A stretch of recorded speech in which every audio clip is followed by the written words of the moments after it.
Let's start a little bit of background here. You have not always been a marketer. I have not always been a marketer. Can you share how you became a marketer? Yeah, so in my previous life, I was an attorney, actually, right here in New York, just up the street on Avenue of the Americas. So I went to law school, graduated, took a big corporate attorney job, and then I'm actually friends with the CEO of Overstock, and he and I would chat every now and then, and he'd always try to convince me to leave the dark side and go do something good for the world, is how he described it. And so after I got jaded enough with the law, I quit, and I took a big leap and started at Overstock. So initially, I was in product development, which I had no business being, but I figured out the ropes and got put in marketing. I was actually chief of staff too, which is a fun title to have. So it's a good title and a thankless job. Yeah, it essentially means you can do whatever you want, but you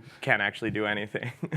So you got to Overstock, and I think based on what you shared with me, based on what I would have assumed about the company, it sounds like a very metrics-driven org. Yeah, so Overstock it's kind of unique, I think, in the online, like, pure play retail space, in that the company tries to be profitable, like actual profitable, not just focusing on revenue, which, from what I understand, the only other big e-commerce company that's been profitable is Amazon, like off of actual retail sales, and they did it for 2 quarters. We did it for about 4 years, but that makes, I mean, it's a really interesting place to be in marketing compared to your competitors when they're just willing to spend all willy-nilly. We needed to actually justify every dollar that we spent, and it's a unique environment. We have no budgets, so everyone has an unbounded budget. You can just spend as long as you're making a return on the dollars. We just recently shifted our focus to go after a growth strategy for at least the near future. So we're no longer trying to make a dollar for every dollar that we spend. And in the retail space, I mean, as we all know in this room, it's really hard to be profitable. I mean, when your margins are 20%, you have to have a 5 ROAS of actual value to even break even on it, and that's a pretty high hurdle. You said, I think, 3 different times in there something about being profitable, like making more money than you spend. Yep. I feel like I hear a lot from marketers we work with, publishers. They say ROI, like they use that a lot, and you use it a lot, but I think you mean something different, or maybe more precise than what they mean. So when I talk about ROI, I'm referring to actual incremental ROI. So every marketing platform, every place that you bid, will give you some ROI metrics. So let's use Criteo retargeting, for example. They state that they have about 14 or 15 ROI on post-impression 30-day. It's actually higher than that. It's absurdly high, what they say. But when you actually do an A/B test with Criteo, and I encourage you to do this, just turn off Criteo to half your customers and run it with the other half. What we found is the actual incremental ROI, the unique orders that showing that retargeting ad had, was closer to 4. So we went from the high teens to a 4 ROI when you actually look at incremental value, and I think that is going to become the future of marketing. It's really easy to measure something in a vacuum, in a 30-day window, or whatever window you want to use, and get these fantastic looking ROI numbers. But if you're actually talking about incremental ROI, it's a very, very different story.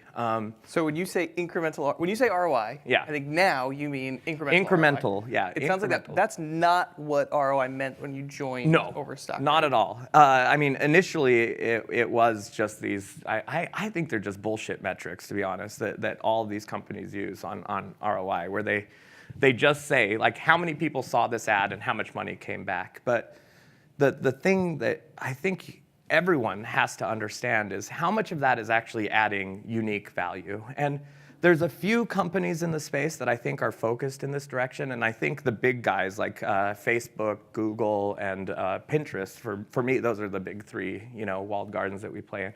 They're starting to come around on this idea, but what it comes down to is if you actually did a holdout test, like a true A/B test, how much unique value does each channel add? And it tells a very, very different story.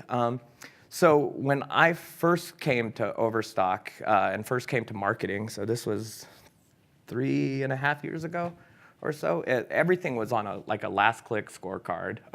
The channels would run things differently, but at the end of the day, the thing the executive saw was just a last-click scorecard, and that tells a very, very funny story. First of all, it says that retargeting ads are your most valuable display ads. It says a channel like Facebook is a terrible place to play. It says email is where you should put all of your dollars because they're just really, really good at closing. And it doesn't give any value to the top of the funnel. So what I tried to do is kind of restructure that in a way that would be palatable to the company. So if you look at, well, I'll just give an example of one of the things we did. So we're a big enough player. We spend, I think right now we spend roughly $50 million on Facebook. So when you're spending enough, they'll give you some special treatment every now and then. So we asked, can we do an A/B test on Facebook? So on the scorecard, last click with Facebook, we were spending around $10,000 a day when I first started. And on a last click measurement, I think it was probably a 0.2 ROI, something around there. So that meant for every dollar we put in, we were getting 20 cents back on a last click measurement. On Facebook's model, they said you're getting around a 14 7-day post-impression ROI. So Facebook is saying, oh, no, for every dollar you're getting 14 back. We're great. And the truth is somewhere in the middle of there. I knew that. Somewhere between it's total shit to it's the greatest thing ever. And if I could put $1 billion in it, we'd be a $14 billion company, which is a load of shit. So we talked them into doing a true A/B test. They agreed to do a 20% holdout. So 20% does not see our ad, and it wasn't even a PSA holdout, which is, I think, really interesting. They did a holdout where they would see a competitor's ad, which is just beautiful. That's a beautiful place to be. And what we found after running it and putting a lot of money in it, so we increased our spend to $25,000 a day during that period, so more than doubled. So 25 times 30 or times 60 is a lot of dollars. Really good at math. And what we found at the end of it is we actually had around a 6.5 ROI, like the incremental ROI. So like I said, somewhere between those two numbers that are both completely meaningless was the truth. So for every dollar we put in, $6 came back of incremental value.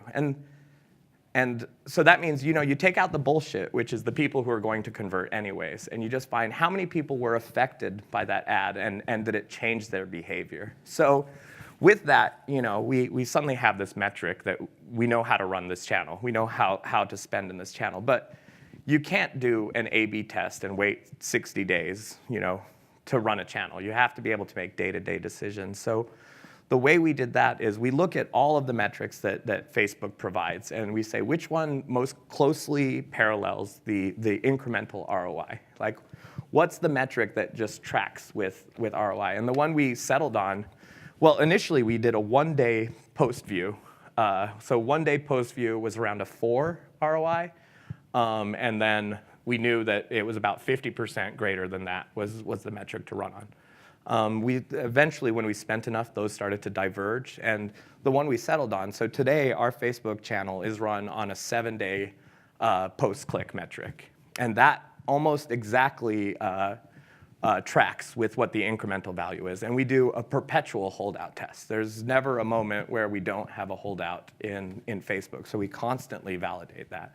And it's that kind of like OCD that I think pushed us to find out what the real value of that platform is. So you go from this world. Well, I guess I have a question before I even get to my next question. How do you convince the exec team that we're throwing away last click? There's this better way.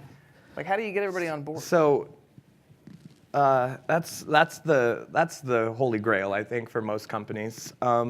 So we did a few things. I mean, I think the most valuable thing that we did is that well, first of all, we pitched it early. this is what we're doing, this is our hypothesis. We had a clear plan that we presented to them and got their approval beforehand to just run the test, in the first place, and, to make the, excuse me, the financial commitment to run the test.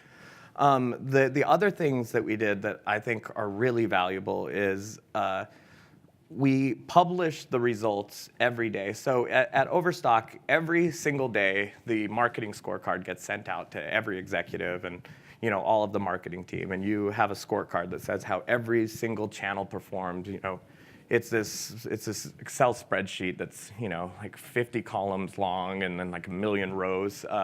It's just this big convoluted document, but it's zero sum. It tells you exactly how much money we spent that day, exactly how much revenue we got, exactly how much margin we got off that revenue, et cetera, et cetera. So we just created a new scorecard in the same format that was Facebook's numbers, and we sent that every day as like an amendment to the marketing scorecard that was already going out. So every single day, the executives got the results of the Facebook test and the actual performance of the Facebook test. So previously, what had happened on the the paid social team was they would have the scorecard that looked terrible, on a last click basis. And even when we switched to a multi-touch attribution model, it still looked terrible. And does anyone know why Facebook looks shitty no matter what attribution you're using? It's their goddamn in-app browser. Every time you click a Facebook ad, it opens in the Facebook browser, so you have no cookie history, you have no anything, and you just get fucked by that over. I'm super crass, I apologize. You'll get screwed over by that over and over again because you have none of the cookies you need to actually do proper tracking. So any scorecard you're using looks bad with Facebook. So I just went off on that tangent. So every day we would send that scorecard, and previously paid social would have to defend, how much they were spending to the executives, and they'd always be on this defensive position. So once we made it so everyone could see the results and the A/B results that we were looking at, that the team was actually running the channel on, the executives now had access to that information. So it went from, the question would be, why are we spending so much in Facebook? And then they would say, oh, well, look at all this data we have. Instead, the questions would be based on the correct data set. So instead of coming from the old school last touch scorecard, they would come at us from the actual A/B test results and the measurements we'd done there. And that really dramatically shifted the conversation. So now the questions would be based on the correct data. Instead of having to start from the beginning every time we had a conversation, we already had the data that we were relying on. And so it was more of an offensive position than defensive. So it sounds like you get Facebook to a place where you have, sounds like pretty compelling approaches for quantifying incremental revenue relative to the cost you spend. Yeah. Can you translate that to the rest of your media plan? Yeah. Like, one of the things that I feel like I see is, for all the reasons you hate last click, I hate it too. Yeah. But you can measure it everywhere. Like, you get an apples to apples metric across the whole media plan. Can you do something like that for incrementality? So in most places you can. So let's start, we'll stay in display ads for a second. So with open web display ads, so we had partners like Criteo, and of course we're on GDN and yada, yada, yada. So there, we actually did a user segmentation test where we took our user seeds for every person that comes to our site. They get a randomly generated number, and we ran our own holdout test. So we actually used Nanigans as one of the platforms. We had Criteo running, and then we did an in-house bidding. So it was a four-way test, and then one of the groups was just dark, like you don't see anything. So, we constructed the test to show the incremental value. And like I said earlier, Criteo looks great on a last click, and their numbers looked fantastic. For us, and this isn't going to be true for everyone, for us, we were overspending by about, I think, 90% overspend. Nanigans actually performed the best out of the group. Our in-house Our in-house did great on targeting incremental value. The whole basis of it is like a machine learning algorithm that's supposed to target like who's the person that needs to see this ad in order to make a purchase. And it did great. The problem was the volume was around $100 a day. So, I could just, I could pull the data myself and just pick the customers to show an ad to and spend $100 a day and show incremental value. And the reason we wanted to test Nanigans is they're the only company we talked to that actually has this mindset. Most of the display people, they make money when you spend money, so they want you to spend as much as you can. They actually said, no, we want incremental value. We only want to serve an ad to someone that is going to provide some value to you, that's going to add, a customer that wouldn't have made the purchase unless they saw the ad. And they performed the best, but even in that world, with Nanigans, the thing we learned is we have to lower our display spend. We could lower our spend by about 80% and still get the same amount of value out of it. So that was a cost saving. With Google, Google's the bane of everyone's existence, I think, right now. The prices are just through the roof, I think. It's just insane how much you spend with them. So with Google, what we did is a geo test. The way we originally framed the test was we just said, we've been spending so much money with them for so long with no real idea of what it does. So we went dark in, about 20% of the United States, which is... Prior to jumping into this, can you just characterize, as you see it, the numbers that come out of Google, their ROI number? Oh, yeah. What does that mean? What is the way to interpret that number? To me, it means nothing. It's just until you can tie it to an actual incremental value, I think it's just a number. I'll give you a number 6. There's a number, until you can actually tie that to something that's in reality, you can't do much. And so if I'm hearing you right, then unlike what you can do on Facebook, what you can do with DSP buying, there was not a way to construct a well-structured, well-controlled A/B experiment. Google is just really tight about that. And we've talked about this earlier. I suspect the reason they don't let you do that is that their numbers aren't that good.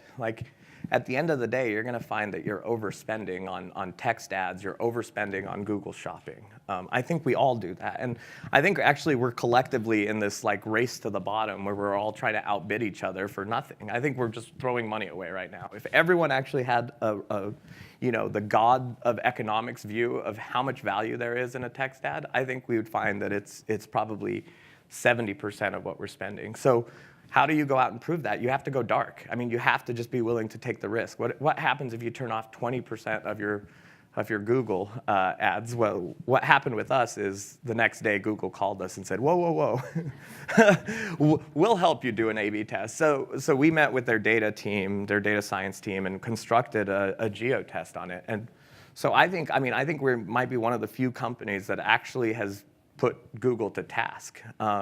Can you describe the discussion you had internally, the day before you pressed the pause button? Oh man, it was kind of heated. We knew how much money we were going to lose, at least on our existing scorecards, and by then we'd switched over to a multi-touch attribution model. Which, if anyone wants to talk attribution, I can sit and talk about that for the rest of my life. I think it's really interesting. So we just calculated how much money are we going to lose if we do this, how much revenue, and I think it was roughly $600,000 a day of revenue that we're just going to turn off. But I think it's worth it. For me, it's the lesson you'll learn in that 60-day period. You'll lose several $1 million, but the lessons you learn from that will inform you, for the rest of eternity. And Google prices, we all know, just keep going up.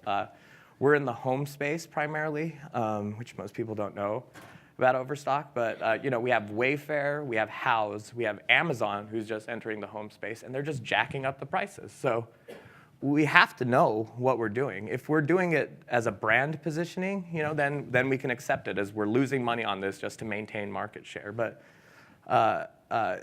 we just had to be able to justify the amount of money we're spending. And they were very quick to react. Once, when we flipped that switch, literally that day, we were getting emails because 20% of their revenue from us was gone overnight. Yeah, I think it just feels like in a lot of these scenarios, you give one example of where a brand did it. Yeah. But there's this thing playing chicken with Google, with Facebook, with these big, powerful media companies, and who's going to blink first? Yeah. And it just seems like, as you go up the totem pole, it becomes hard to justify turning off $500,000 a day in revenue. And fortune favors the bold. Just do it.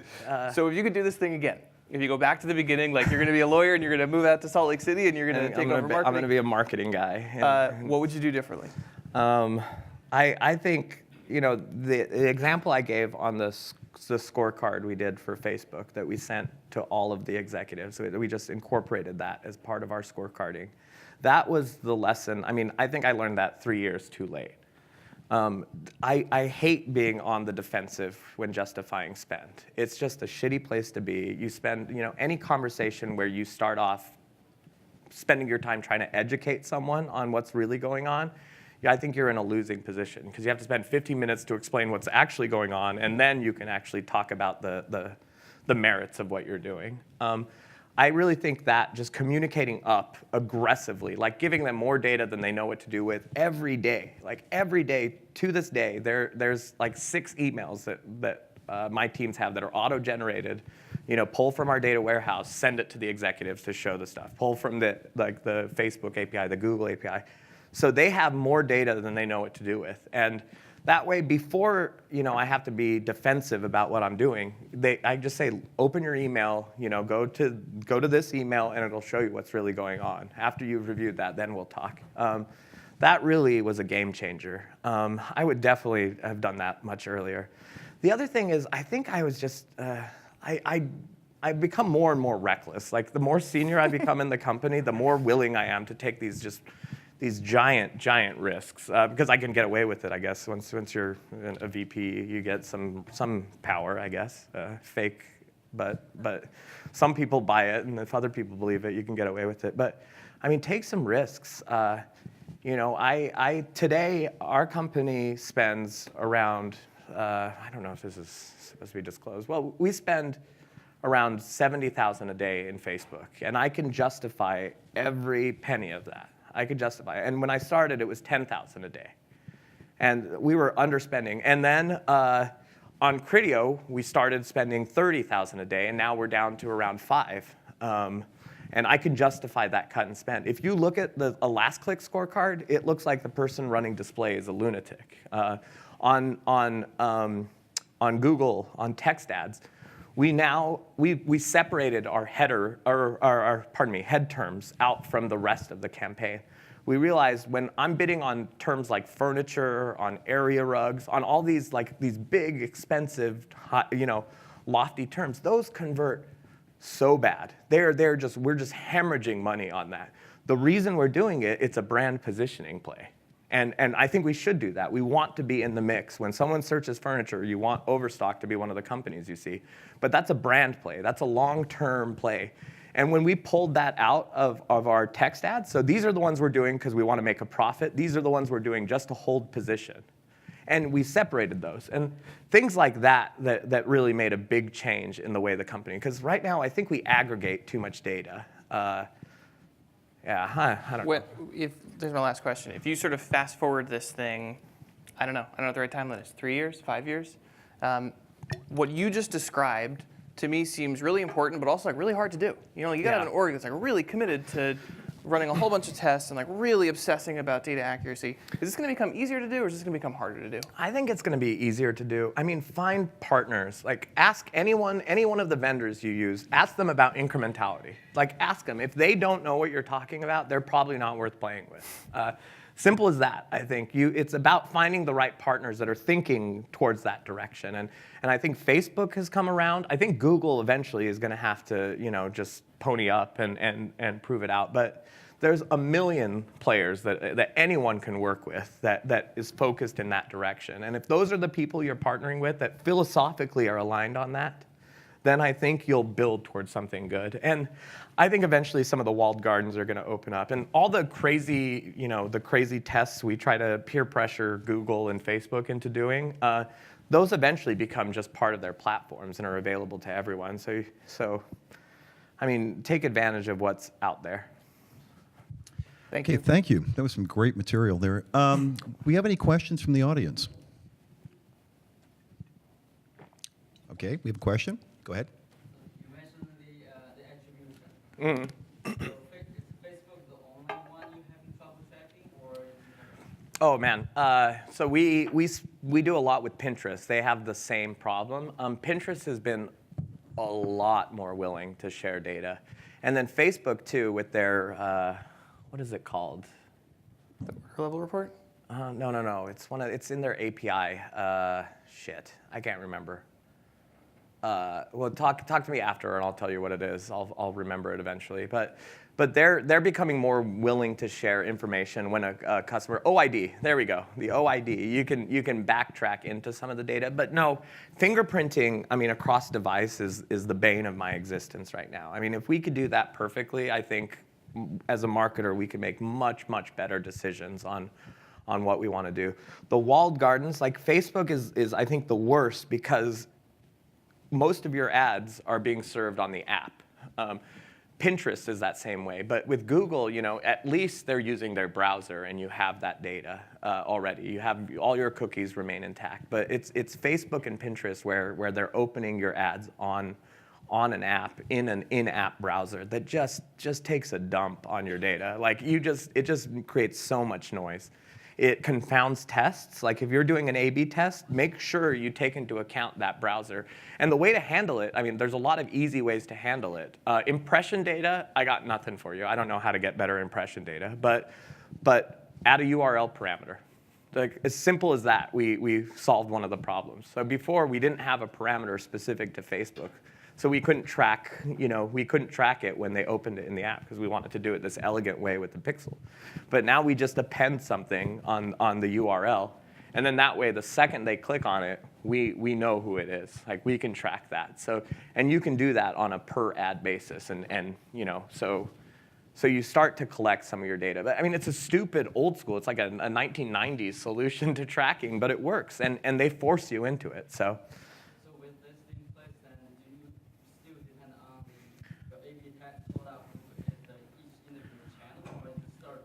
Well, yeah, so what we do, I mean, A/B tests are painful to set up in a lot of cases. So what we do is we run the A/B test to find out what metric we trust.